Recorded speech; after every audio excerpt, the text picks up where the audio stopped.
So many women struggle with emotional eating. I've been there too. I used to struggle with this a lot. In this video, I'm going to give you my best reasons why I think this happens and also how to prevent it or treat it once it has happened. I'm not a mental health professional, so this is just my experience, and this is the experience that I give to a lot of my patients who are struggling with this. If you feel like you are dealing with like a binge eating disorder or something a little bit more serious, please seek out mental health help. If you haven't subscribed yet, hit that subscribe button to be notified anytime I post new content relating to women's health, hormones, and holistic health.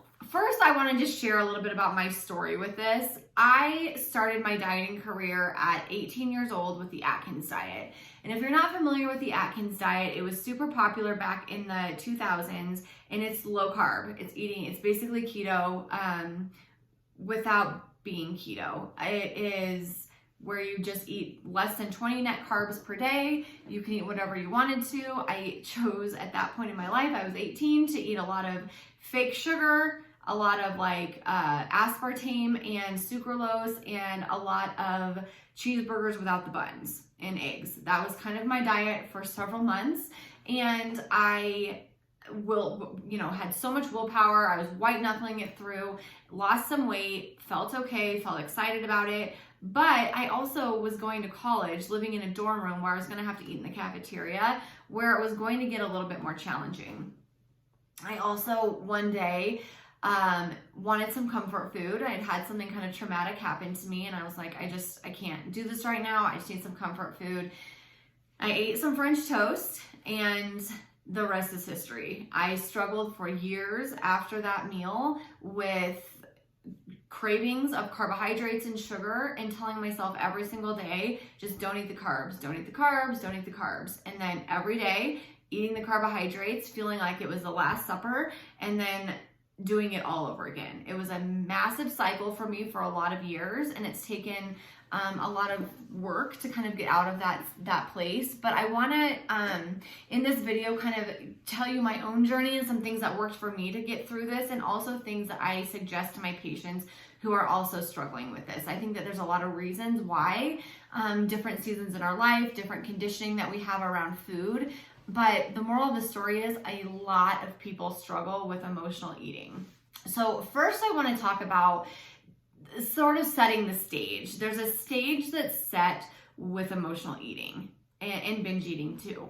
And that stage, like I mentioned for myself, was that I was super deprived in my diet. I had this rule for myself. I had this conditioning, this belief, this deep belief in myself that I should not eat carbohydrates. And anytime I've learned this for myself, and I've seen this with patients, I've been in the weight loss industry specifically for 17 years. Anytime that you tell yourself you can't have something, that is what your brain is going to fixate on. That's how our brains are naturally wired. Anytime that something is scarce, you feel deprived, you're saying that you can't have it, you're going to be more focused on it. And willpower, I promise you, can only last a finite amount of time. For me, it lasted about 2 months, maybe 3. Sometimes after that, it would last a day, maybe not even a day. Sometimes for people, it can last 6 months. Willpower is always finite though. It's not going to carry you over when, like I said, life gets busy, you get into a traumatic situation, you get stressed, you get tired, you get bored, you get anxious. Like there's going to be a trigger where willpower is just going to run out. So the stage is set, I think, for a lot of people when they're in this mentality. Obviously, emotional eating is a mindset thing. And so if you're constantly telling yourself, maybe you're not doing keto or low carb, but maybe you're saying you need to follow this certain amount of calories, or you're putting these like rigid guidelines on yourself, these rigid boundaries about what's good food and what's bad food, or what's healthy food, and you have to eat healthy, or you have to lose this weight. Maybe you're setting these strict boundaries for yourself. And like I said, our brain just by nature is wired to push those a little bit. And so when the going gets tough, like I said, you've gone through a long day, you've been with the kids all day, you're stressed, you're tired, you're anxious. your brain is going to want that stuff that you've told yourself not to have, and that's when willpower runs out. The first sort of aspect to preventing emotional eating and overcoming this is setting the stage in the prevention of it. This is where I think it can take a little bit of work, but it's dismantling these beliefs that there is good food or healthy food, or kind of like the diet police around this, that you can't have certain things, that when you do, it needs to be like the Last Supper, and you need to just really go for it because you can never have it again. That definitely just sets the stage for a lot of emotional eating and binging. So that's something that has taken me a long time to kind of overcome. I am fully through it. I'm open about this. I purposely keep like Dots or Lily's chocolate chips or a certain candy in my house and things like that, because my kids, I have little kids, they get candy for holidays, and it always, there's one holiday after the next, so it's always in my house anyways.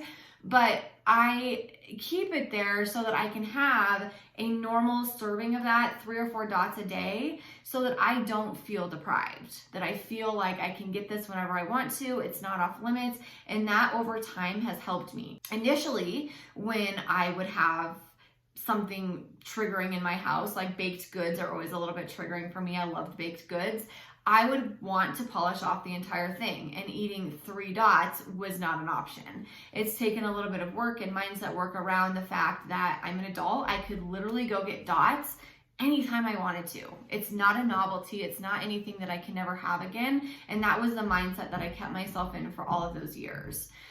The second thing is more of like the physical part of this. So when we don't eat at regular intervals, we let ourselves get super, super hungry, which is something that I also had struggled with in college. I would, eat 100-calorie banana, or I would eat a breakfast sandwich that was 200 calories and, just not eat until I came home for dinner from school. And I was ravenous, like so hungry. I would eat 2 dinners. I would be cooking dinner, but I would eat enough calories before that to have had 2 dinners. And so part of this is setting the stage with eating in regular intervals so that you don't allow yourself to get too hungry.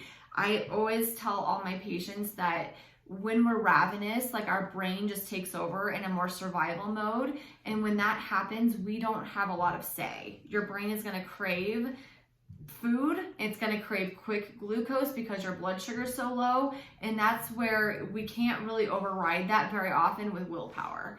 Or motivation. It's just going to be what it is. So I always tell my patients, like, we got to make sure that we're eating enough earlier in the day so that we can prevent, because a lot of people more emotionally eat at night. That tends to be a primary time for people. And it usually stems from not eating enough during the day, especially not eating enough protein. So when I was not trusting myself around food and kind of in the depths of this, like I said, I would not want myself to eat, a lot of calories early in the day, because I would be like, well, I'm going to overeat so much at night that I can't eat during the day. But that was the very thing that was keeping me stuck in overeating at night, was that I wasn't eating enough during the day. So now I've mostly in my life flipped that. On the days that mostly every day, I try to eat a fairly decent sized breakfast to kind of set the stage for the day so that I'm not riding a blood sugar roller coaster. I eat a lot of protein for breakfast, and I've sort of set the foundation that I'm full. So I think eating at regular intervals in enough quantity of food is super, super important. I also think making sure that you're having enough fat, fiber, and protein, that's sort of like the plate that I look at, or how I sort of balance my meals, is important. So they each serve their own purpose. Protein helps to buffer that insulin response, or that stabilize your blood sugar. It also is the macronutrient that keeps us full and satisfied. So in my opinion, most women should start their day off with something like 30 to 40 grams of protein. I think that that's a really stable way to start your day. The next thing that I want you to try to add is 1 to 2 tablespoons of a healthy fat. So that can look like nut butters, nuts and seeds, oils. If you're sauteing something, eggs are a great way to get some fat in. Whatever you want it to look like is fine. Some full fat yogurt, but fat also will keep you satisfied and satiated, which is the goal. And then fiber is the third component, and fiber basically slows down that digestive process. So when you think about fiber is sort of like a capsule on the outside of our food. So I always give this example to my patients. If you have like a Skittle, for example, your body just gets full reign to that glucose immediately. There's no protein, there's no fat, and there's no fiber in a Skittle. It's just pure glucose. Your body just gets it. Your blood sugar spikes super high. Insulin rushes in and takes it out, and then your blood sugar crashes. If you have something with fiber in it, like an apple or vegetables or whole grains or something like that, that also has sugar in it, like the Skittle, but it also has this fiber. And so your body has to kind of like chip away at it. And so it only releases this glucose a little bit slower so that your body doesn't get full reign of it in that process, obviously, because it's like, I think about like a woodpecker, like it's like chipping away at it slowly. And so it's going to take longer for you to get hungry again. And you're not going to be riding such a high and low blood sugar roller coaster. If you're riding a blood sugar roller coaster where you've eaten like a banana for breakfast or something, like that's not going to get you full. It has a good amount of sugar in it. It's going to spike it and then it's going to drop. Your energy is going to drop. Your mood's going to drop. Hunger is going to be high. Cravings are also going to be high. And that's where like willpower doesn't matter anymore. Your body is riding a physiological process. And so that's where I say, you know, at as many meals as possible, especially starting your day if you can with a good quality protein, fat, fiber, can really set the stage for you in a good way versus how I was talking about how I would set the stage for myself to literally binge and overeat at night. I also think that paying attention to your hunger scale. So this is a big one with mindfulness. A lot of emotional eating and binging has to do with the mindfulness component. It doesn't have to do with willpower. It has to do with honoring and being compassionate to your body and giving it what it needs. So the hunger scale is in the book by Evelyn Tribole called Intuitive Eating. And this is sort of like the first book that I read to kind of get over this when I was just so sick of it. And she gives like this idea of the hunger scale. And so 0 being that you're so ravenous you would eat anything in front of you, you're just starving. 10 being that you're so full you need to unbutton your pants. So really we want to eat somewhere between a 2 and a 3 all the way to an 8 in our meals. So for people who have never done this before and don't have very much mindfulness around food, you find yourself getting too hungry and then overeating and then grazing.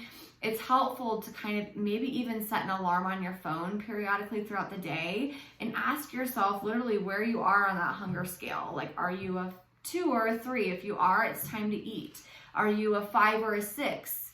If you're a 5 or a 6, it's probably not time to eat. You're probably so full, but it's a good time to ask yourself, okay, in a couple hours or an hour, I might be getting hungry. It might be time to eat. What would I have, or what am I going to have in that time frame, so that we don't allow ourselves to get to this 0 to 1 and our kids' goldfish are in the car and we're shoveling goldfish in our face because we're so hungry, and then we're gonna ride this blood sugar roller coaster. So I think paying attention with the mindfulness can be helpful, and then paying attention to when you're full too. A lot of us eat until we're about a 9 or a 10. We are stuffed and we feel bloated and uncomfortable. We feel sluggish, all of those things. So an 8 would mean you could probably still eat more, but you don't need to. You're full, you're satisfied, you feel good at that point.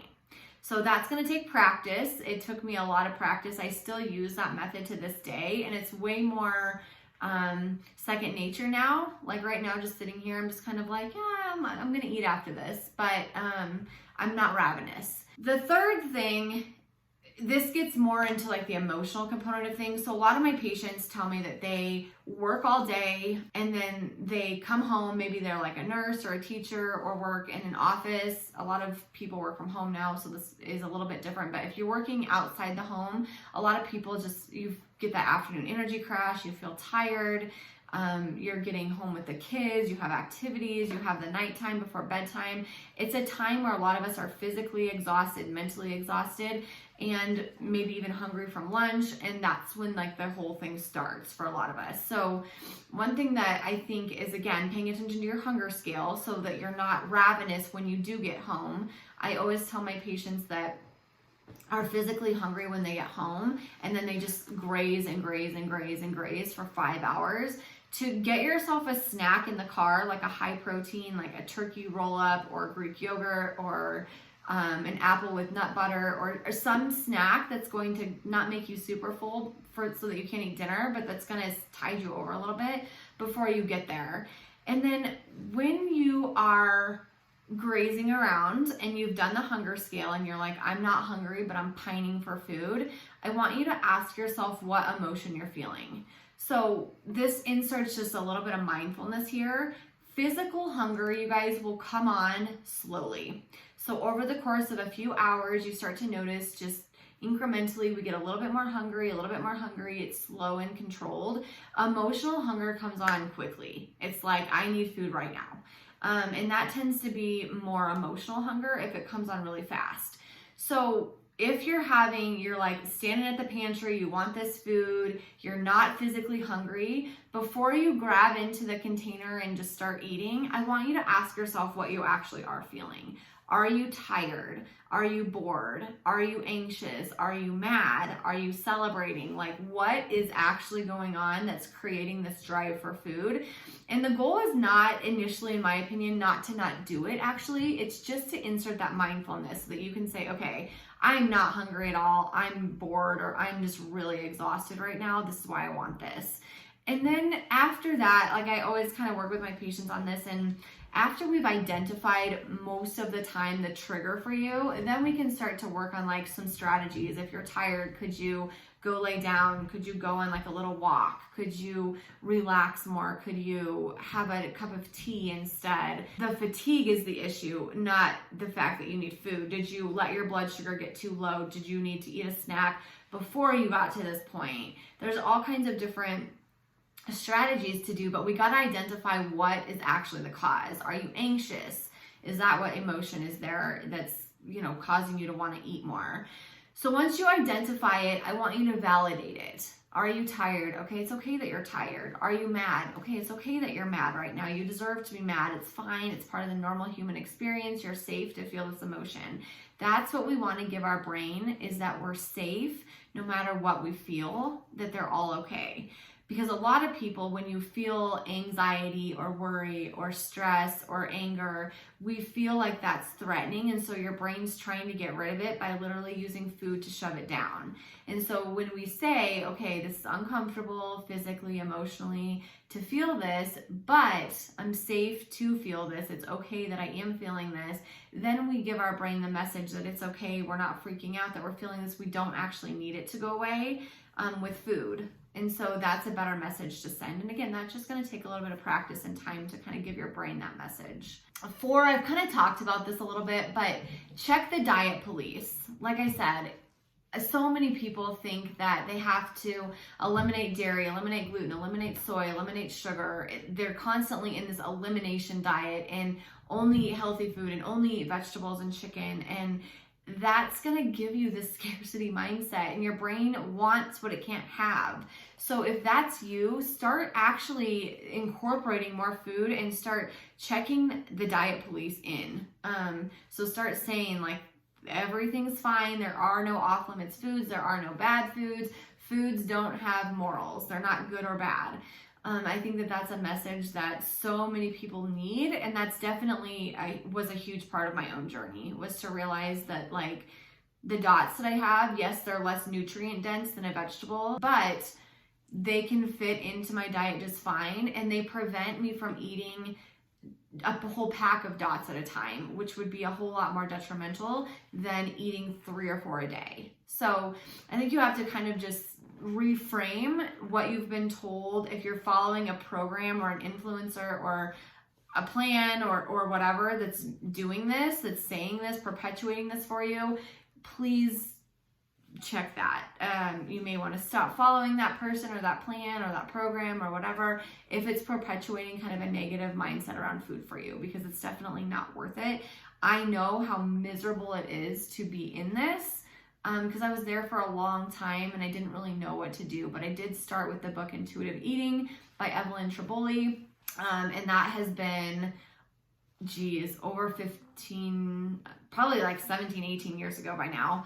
And so, it's been a journey for me, but hopefully these 4 things that I mentioned to you today will kind of help you get through this and give you some food for thought, no pun intended, about where this is sort of perpetuating for you, because likely it's a combination of some of these things. But like I said, you want to pay attention to your blood sugar and the physicality of this, as well as the emotional state that you're in when you are wanting to eat too.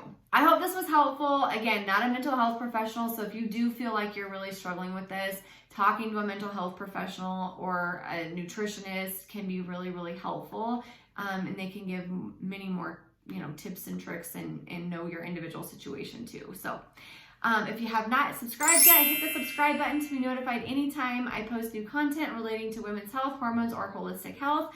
I also, you guys, have a Facebook group called Holistic Health with Damron, where we have an amazing group of women in there. It's such a positive community. You can get access to me, ask questions, get support, whatever. So I will leave that down in the description below, but I would love to have you in there as well to just kind of continue the conversation. Hope you guys have a great day, and I'll see you in the next one.